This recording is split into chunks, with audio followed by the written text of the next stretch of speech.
नमस्कार मैत्रिणींनो.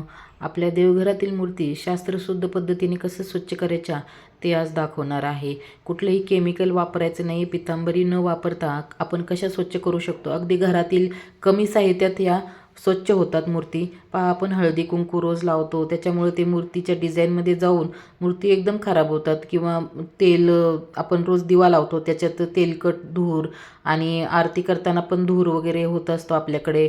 तर त्याच्यामुळे जो मूर्ती एकदम काळपट होतात. त्या कशा स्वच्छ करायच्या, चकाकतात एकदम. हे साहित्य घरगुती असते आणि त्याच्यामध्ये मूर्ती एकदम चमकून निघते. तर पहा, इथं मी दही घेतलेलं आहे. 2 चमचे दही घेतले, त्यामध्ये 1 लिंबू पिळून घेतलेला आहे. हे बिया मी काढून घेतलेत बाहेर आणि त्यामध्ये लिंबू पिळायचं आहे. पूर्ण 1 लिंबू पिळायचं आणि 1 चमचा मीठ टाकायचं. आपण जे रेग्युलर वापरतो ते मीठ टाकलं तरी चालतंय. आणि 2 चमचे मी इथं बेसन घेतलेलं आहे. मी याच पद्धतीने मूर्ती स्वच्छ करते. आपण पहा, पितांबरीने मूर्ती स्वच्छ करतो तेव्हा आपले हातसुद्धा किती खराब होतात, काळपट होतात आणि असे कडक होतात, रफ होतात. तर हे आपल्या घरामध्ये साहित्य असतं आणि शास्त्रशुद्ध पद्धतीने होते स्वच्छ. तर तुम्ही करून बघा. मूर्ती जर जास्त असतील तर तुम्हाला थोडं साहित्य जास्त घ्यावं लागेल. मी इथं 2 चमचे बेसन घेतलेलं आहे आणि ते पूर्ण एकदम फेटून एकदम एकजीव करून घ्यायचं सर्व. आणि आपण लिंबू वगैरे पाणी टाकायची याच्यात काहीच गरज पडत नाही. दही असते आणि लिंबू पिळलेलं असते. तर पहा, इथं एकदम पेस्टच सारखं मी करून घेतलेलं आहे. आणि जो आपण लिंबू पिळला होता त्याची जी साल असते त्या सालीनीच आपण ही मूर्तींना असं लावून घ्यायचं आहे. तर पूर्ण एकजीव झालं म्हणजे ते छान बसतं. हे पहा, मूर्ती जशा अशा गळ्यांमध्ये वगैरे जे असं लालसर दिसते. कधी आपण कुंकुमार्चन पण करतो तर ते पण खूप जाऊन बसलेलं असतं. म्हणजे महालक्ष्मीची मूर्ती म्हणा, अन्नपूर्णेची मूर्ती म्हणा, या मूर्त्यांमध्ये. तर ते पूर्ण स्वच्छ होतं या मिक्स केलेल्या आपण जे पदार्थ आहे त्याच्याने. आणि हे पदार्थ जे आहेत ते सर्वांच्या घरामध्ये असतातच. दही, लिंबू, मीठ तर सर्वांकडेच असतं आणि बेसन. तर हे सर्व पदार्थ आपल्या घरात असतात. त्यामुळे कधी आपण पटकन पण मूर्ती जरी स्वच्छ करायची असतील आपल्याला तरी पटकन करू शकतो. आणि पहा, हे देवांचं पावित्र्य पण राखलं जातं. केमिकल नाही वापरत आहे आपण इथं कुठलंही. त्याच्यामुळे आपले हात पण खराब होत नाही आणि मूर्ती पण खराब होत नाहीत. पूर्ण आपण फक्त घरातलं साहित्य वापरलेलं आहे जे रेग्युलर आपल्या घरामध्ये असतं. आणि इथं मी मूर्तींना लिंबूच्या सालीनी फक्त पेस्ट सर्व बाजूनी लावून घेत आहे. पूर्ण कवर करून घ्यायची आहे मूर्ती. आणि मी घासत नाही आहे मूर्तीला, फक्त लावत आहे सर्व बाजूनी ही पेस्ट. तर ही पेस्ट आपण लावल्यानंतर मूर्ती 5 मिनटं ठेवायची आहे. लगेच धुवायची नाही. 5 मिनटं ठेवल्यानंतर मूर्ती एकदम स्वच्छ निघत आहे. त्यामुळे मूर्तींना सर्व बाजूनी पेस्ट लागली गेली पाहिजे. हे पहा, सर्व बाजूनी मी पेस्ट लावून घेत आहे आणि मग 5 मिनटं ठेवायच्या आहेत त्या. आणि मग नंतर आपल्याला त्या कोमट पाण्याने धुवायच्या आहेत. तर मी एक एक एक एक करून सर्व मूर्ती अशा कवर करून ठेवत आहे. त्याचबरोबर आपण मूर्ती किती वेळेस अशा घासून स्वच्छ करायच्या असतात. म्हणजे अशी पेस्ट लावून म्हणा किंवा कोणी पितांबरीने करत असेल तर त्यांनी पण कधी कराव्यात.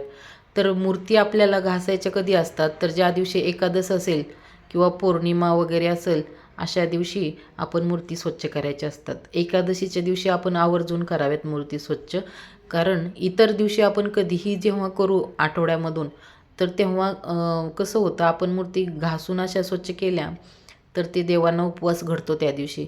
त्याच्यामुळे ज्या दिवशी उपवास आहे, एकादश असेल, त्या दिवशी देवांना पण उपवास असतो. त्यामुळे आपण एकादशी वगैरे ज्या दिवशी असेल त्या दिवशी अशा मूर्ती स्वच्छ करायच्या असतात. किंवा पौर्णिमा असेल, असे जे दिवस आहेत ज्या दिवशी उपवास असतो त्या दिवशी स्वच्छ करायच्या असतात. इतर वेळेस केल्या तर मग इतर वेळेस देवतांना उपवास घडतो असं म्हटलं जातं. इथं पहा, आता इथं जो मी कलश ठेवत असते तर तो तांब्या किती स्वच्छ निघाला आहे. त्याला बिलकुल घासलेलं नाही, काही नाही. फक्त ती पेस्ट सर्व बाजूनी लावली तर 2 सेकंदामध्येच एकदम त्याचा कलर चेंज झाला आणि दिसतो आहे समोर. तर पहा, अशा सर्व मूर्ती पण आणि तांब्याचे पितळेचे दोन्ही पण या गोष्टीमुळे निघतात. आणि चांदीचे मूर्ती असेल तर चांदीच्या मूर्ती पण याच पेस्टनी तुम्ही स्वच्छ करू शकता. त्या पण मूर्ती स्वच्छ निघतात याच पेस्टनी. तर पहा, इथं एक ते ताट आणि तांब्या किती स्वच्छ दिसत आहे. एकदम चकाकीच आलेली आहे त्यांना. तर मी इथं मूर्तींना जो आपण लिंबू वापरला होता त्याच लिंबूच्या सालीने मी थोडंसं क्लीन करत आहे. कारण कसं होतं, आपण गंध लावतो, हळदी कुंकू लावतो तेव्हा ते ना डिझाईनमध्ये जाऊन बसतं.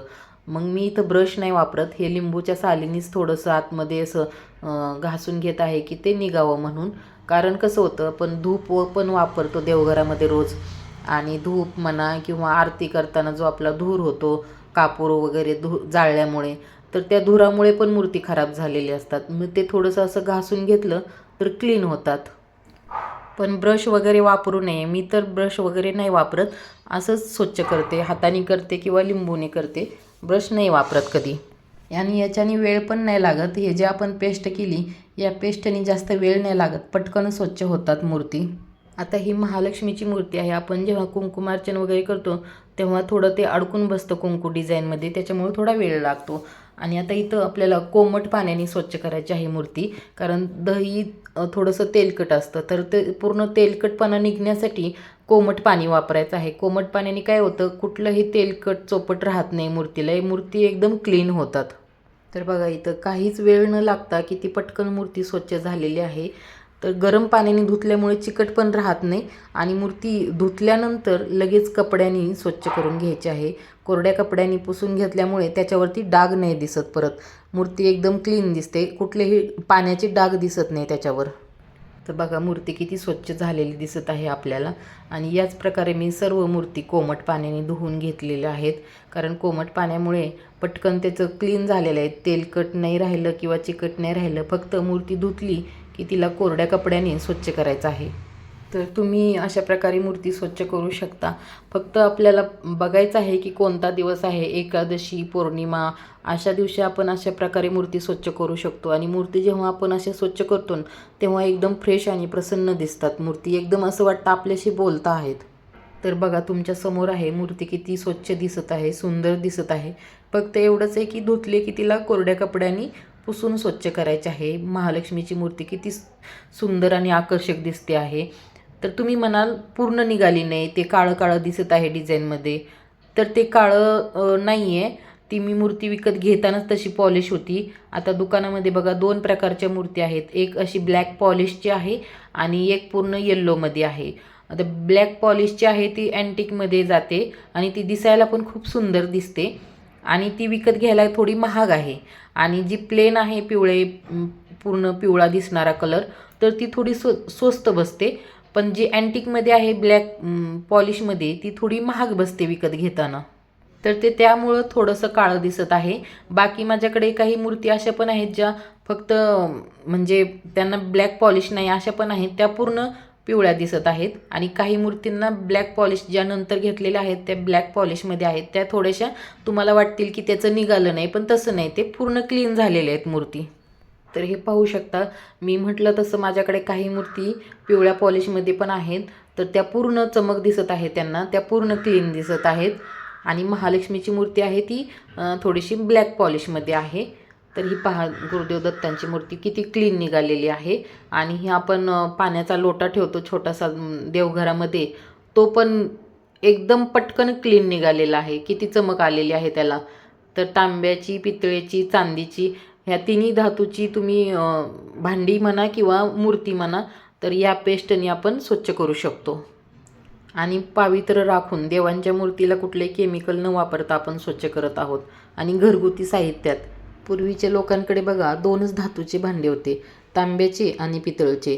तर त्या भांड्यांना स्वच्छ करण्यासाठी ते चिंच आणि मीठ याचा वापर करून ते ही अशी भांडी स्वच्छ करायची. तेव्हा काही ते केमिकल वगैरे वापरत नव्हते.